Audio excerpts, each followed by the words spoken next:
Something Parang din gano'n. na recently narinig ko na you shouldn't wrap yourself too much around your work, or like don't let your work or don't let your career define Mhm, who you are. Don't you think masyadong nakarap yung like guys say being a photographer of who you are?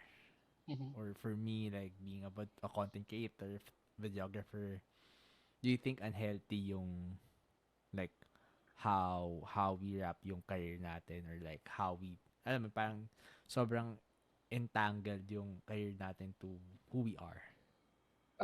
It depends on the person. Kasi for me, photography is no longer just my job or passion.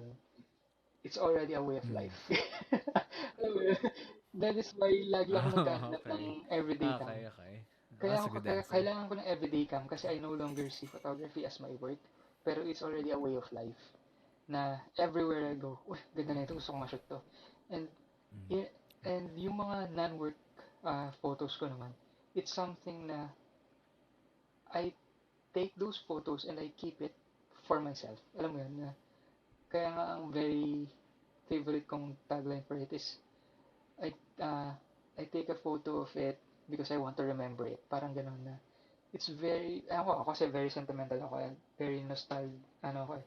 I have that obsession for nostalgia.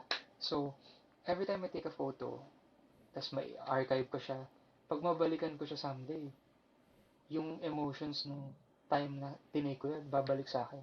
So, yun yung na-enjoy kong part. So, I don't mind it being entangled with my daily life. Kasi for me, it already is part of my daily life. And I really don't care kung ganun kasi it doesn't really burn me out. Ang nakaka-burnout lang naman is the work aspect, which is why I try to pursue creative release in a non-work related project. Ganun.